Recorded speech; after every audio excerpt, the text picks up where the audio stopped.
name is Dari Folani.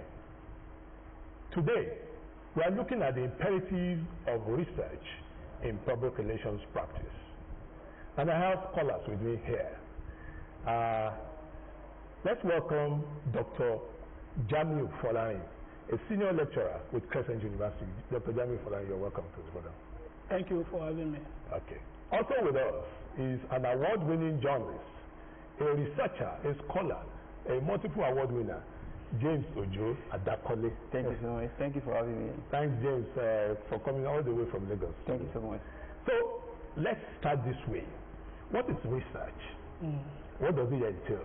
Let's start with you, Dr. Folani. Okay, thank you for the opportunity. When we talk about research, we are looking at, even from the preface of that concept, again, research again and again. Okay. That means that you are gathering data, you are analyzing data, for not just analyzing and gathering data alone, for inference, for you to understand your environment, for you in the balance of public relations to understand the public, right. for you to be able to take informed decisions, right. because we talk about informed decision based on adequate knowledge, and you cannot get adequate knowledge without the required data, right. and you need to search for that knowledge again and again, gathering data for you to be able to take adequate decision that will enhance the productivity of your organization, that will benefit the members of the public. Amazing. So research generally is gathering data, searching for knowledge to improve individual, to improve organization, to improve any activities or endeavor that you Okay, James, let me come to you. Tell us, how will you define research? You know, he has given us a robust definition. Given that public relations itself is about analyzing trends and predicting consequences.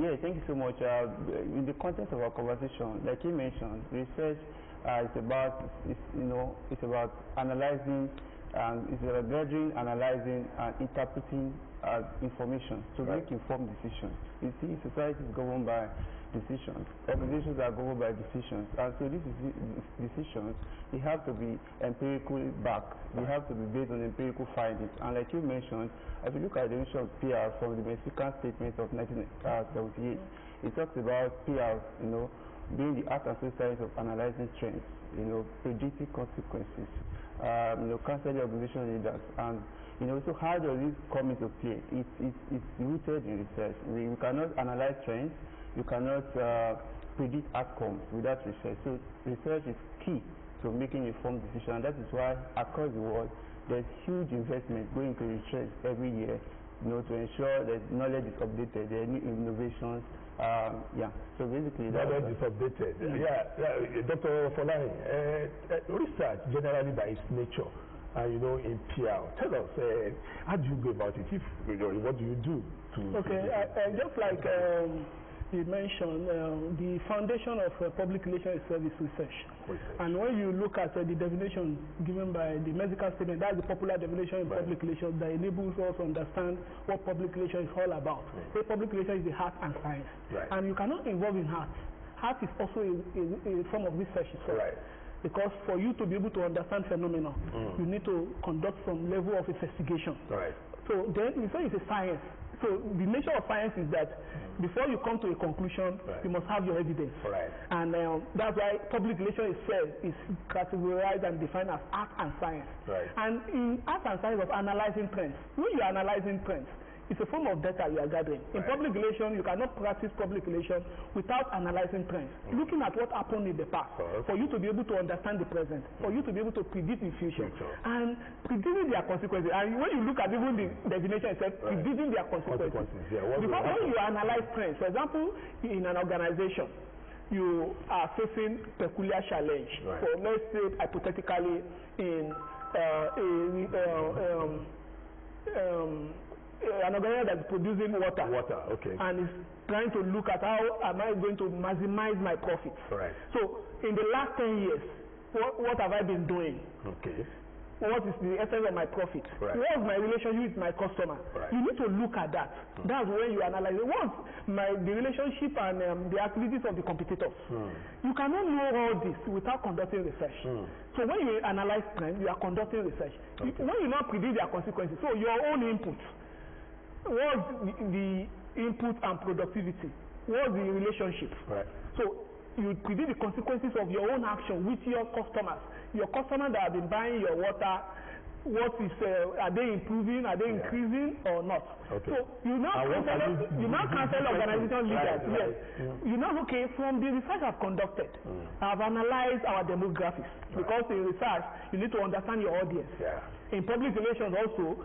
The basic thing in the definition is your public, whether your internal public or external public. So when you counsel organization leader, we say public relations basically is management function, because you need to work with the management to counsel them based on the information you have. When you counsel them, then you implement plan program of action. You cannot implement program without falling back to the data you gathered after you have analyzed it. That will not benefit the organization and the public. And also improve the bottom line. So that's why when you say in public relations, all scholars from Franjeskin among others that have contributed to the understanding of public relations, one of the key models that they introduce is research. Franjeskin mentioned race formula. We talk about research, action, communication, and evaluation. And when you look at those four models, two of them are all the four elements is about research. Because when you research is what type of communication will I engage in? So I want to sell water, as I highlighted earlier. What type of communication will I engage in that will enable my customers to buy? Or I am saying there's a particular crisis in the organization, what type of communication will I engage in that will enable it? So research, action, communication, and evaluation. When you want to perform action, you need to conduct research also. You need to use the results from the research. The same thing with the communication and evaluation. Evaluation itself is another word for evaluation is even research. So that's why all the processes of public relations revolve around research. So you cannot conduct public relations without research. Amazing. So James, tell us, you did a work on youth generally. What was the outcome of your research and how did you go about it? And why are you winning awards? Tell us, what have you been doing differently to win awards so that other PR practitioners too can win awards like you? Like we shared before we came on the show. I think award is not really difficult to win. It's about you strategically position yourself, and you see it's also a form of PR. Now, when you've done the work, you have gone to the field, you have done those research. How do you package it? How do you present it? What image are you giving it in a way that these organizers, these award organizers will see it and see a reason, why they should give you that award. So it's about strategic branding of yourself as a person, as a journalist, and branding of your work, which you have done. Tell us about your work on the youth. So recently you published a work which comparatively look at online advocacy for good governance in Nigeria and their actual political involvement. When you look at the political story in Nigeria, especially when you go to the digital form, which is online, you see people every day on Twitter, on Facebook, on these social media platforms advocating for good governance. And look, I came to the point and say, there's a need to compare this level, this rise, this increase in demand for good governance online and what they do offline. So that prompted that research. So it was published in the International Journal of Sub-Saharan African Research. So and the research basically found that young people, they are very active online. They are very interested in politics. In fact, they like governance and all of that. But offline, that's in the real world. They are nowhere to be found. They don't really participate. Most of them have never voted before. Most of them, they don't belong to any political party. They've never participated in political protest before. So this shows a disconnect between their engagement online and that of offline. And it's a cause for concern. The research also went further to show the disconnect, even in terms of political knowledge. Young people, most of our young people, they don't even know their world leaders. They don't know who's representing them at local government level, as a House of State of Assembly, as House of Representatives, and the Senate. how do you even come to terms with the fact that we're demanding for transparency, we want accountable government, we want good governance, but we lack basic knowledge. How do we bring about this accountability? So these are some of the findings, and the research is to establish what are the factors. Of course, in research we have to look at it holistically. So the research evaluated factors. What are the barriers that limiting their participation in offline political activity? And one of the major factors established was fear of violence. Most of these young people, the respondents, they say they are scared, and it's all easy, and it shows that we need to do more in that regard, especially ahead of 2027 election. Now that we have a very concerning security situation in the country, and they also establish lack of interest, which shows apathy on terms of if you meet an average as a journalist on election day, a couple of times interview young people playing football on the street, and you ask them why are you not participating? Why are you not participating in the election? And they tell you, why should I participate? So there's that lack of interest in in them to go to another point, which was established by the research, was the fact that there's a distrust in the electoral body, and this brings to is also a concern, because when people lack confidence in a process, it's difficult for them to participate in that process. And so these are key issues established by the research, and the recommendation was also based on the need to improve in this area, because if we don't do that, 2027 election will just be the same, and nothing is going to change. Okay. Yeah, Dr. Folani, you've covered elections so many times. You've had the result of his findings, of his research. So how do you think we can change the narrative? Yes, thank you so much. Let me commend the researcher for that intervention, because at least I've worked along political communication, and one gap we identify is we have not been able to get enough data to look at the correlation between involvement online and actual political participation. And at every time we develop hypothesis, asking the question of, can you win election on social media? And this is a research question that we've been asking, and there has been little data in respect to answering that particular question. Can you win election on social media? But the assumption, and it's what we always have, we've not been able to lay our hand on concrete data to validate this particular assertion. And this particular findings we assist a lot, especially when it comes to apathy, especially when it comes to election, especially our youth. We have a larger percentage of youth in Nigeria, and including women. And to what extent are they participating in our political activities? So the research shows that there's low level participation, despite all the noises. There are a lot of noises on social media, and why can't we translate those noises, so to say, activism and activism to vote? And that's what that research identifies. And in public relations too, that's when public relations comes in. How do we solve that issue of political apathy? And remember, one of the models in public relations is this transfer process. We have, how do you transfer ignorance to knowledge? How do you transfer apathy to interest? How do you transfer the trust that he identifies as one of the factors to trust? So that's where it is very important for political education. This is where Independent National Electoral Commission, national orientation agencies, our non-governmental organizations, and civil society organizations need to look at the outcome of this type of research to be able to reverse this negativity when it comes to political participation, especially among our youth. Because without data, we can just be assuming, there will be assumptions.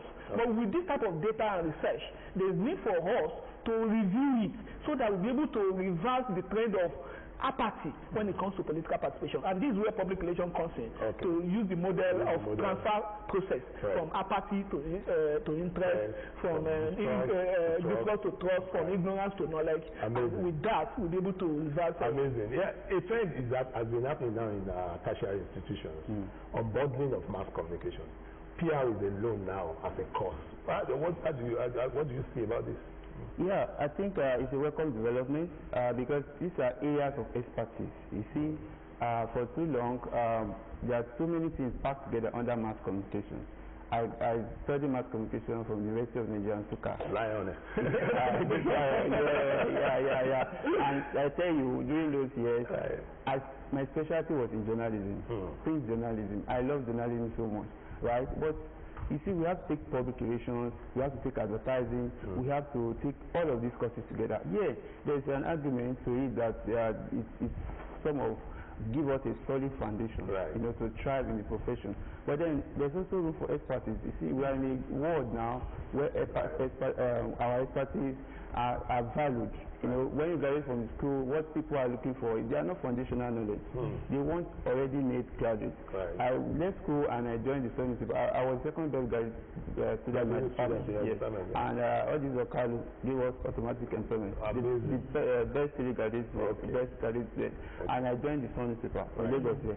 And when I joined, they were not expecting me to, they were just expecting me to be professional, to be an expert immediately. So you see, this unbundling is good so that people can define their interests and pursue it.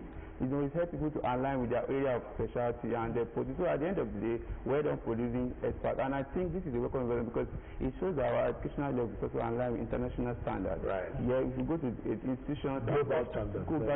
Yeah, when you go to institutions abroad, there are areas of specialization. There are specialization in communication, in journalism. They will break it down, even in terms of communication. Is it political communication?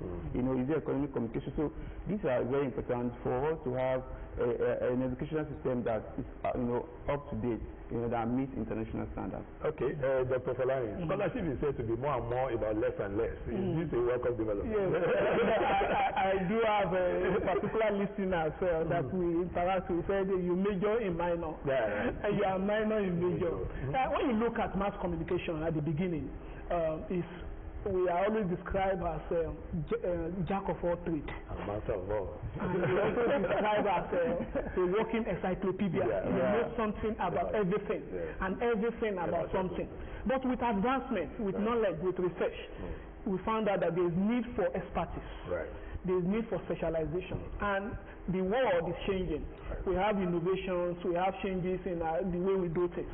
That's why we are looking at specialization, niche. And this niche, when we are in school, truly, we did virtually everything. But now, there's need to specialize. There's need to look at, in public relations, you can even, in public relations, we have community relations, we have the education relation, we have government relation, we have different type of relations. There are a lot of ways you can even specialize within public relations. So it will provide opportunity for job opportunity for people. It will make people specialize and let them take advantage and become specialists in whatever they do, rather than being a jack of all trades and masters of none. As we begin to coast home, what's your advice to public relations practitioners who are not interested in research, who are participating to research? Yeah, I must say maybe they are not doing enough for themselves. Because like we established, even from the definition of public relations itself, it's rooted in research. There's no two way about it. We have to, for an organization to relate to sustain goodwill. Communication is about trust. It's about establishing goodwill. How do you manage the goodwill between an organization and its different publics? So research is paramount, is key in between. So as a PR professional, you have to be an expert in research. You have to be interested because there are different things that are coming up every day. Different changes, different perceptions. People just wake up and have a different perception of your brand, of your institution. And so research will help you to keep your organization up to date. And so it's okay. Dr. Falani, what are the obstacles to research from your contemporary experience?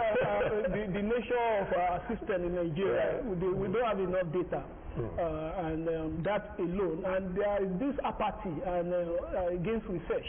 When you are asking people to get, you are asking people for information, they are not willing to give it, and we don't have enough database that we assist public relations experts. So we are still evolving. So there is need for us to create a database to encourage research, to fund research. There is also lack of funding for research, even at the institutional level. There is a policy. There is a need for different stakeholders from the government, non-governmental organization, from every organization to invest in research, to develop policy, so that we'll be able to maximize the benefit of research. All over the world today, whatever development you are finding is rooted in research. So for us to develop in public relations, in all aspects of our endeavor, we need to fund research, we need to show more interest in it, and we need to also encourage those that are coming. Students these days, they don't even want to conduct research any longer. So we need to let them have this particular interest in research, so that we'll be able to maximize its benefits. Okay, so your own take also on encouraging research among PR practitioners. Yeah, I think maybe there will also be some sort of incentive, to research. Research does not exist in isolation. There has to be support. Research is capital intensive. If you look at the research I did, for instance, it's an independent research, but I spent my own resources because of the passion I have for it. But let's assume I want to do this research on a large scale. I want to surveil, let's say, like 5,000 young people, 5,000 people. I will need resources. So there has to be some sort of incentive, a sort of loan, maybe at school, at departmental level, at every level that we can have, so that young people will do the interest. There's a disconnect when it comes to research, like you mentioned. If you go to school, people are not interested in research again. Even most people, all these undergraduate projects, most people just go online, copy, use ChatGPT, all of this. So the interest has to be there, and this is how we raise future leaders. People that these are people that are going to influence policies in the future. So when we cultivate that culture now, it helps them. So a sort of incentive, funding, will really go a long way. Very well said. Leadership. Public relations is a leadership function, and this is how we raise leaders. I just want to thank you very much for coming. It's been a robust session. Thank you very much, Dr. Jamiu Folarin, Senior Lecturer, Crescent University. Thank you very much, the award winner, multiple award winners, James Ojo and Dakole. Thank you. There you have it. Until next week, when we come your way again with a fresh edition of the program. This is yours sincerely, Dari Folarin, saying bye for now.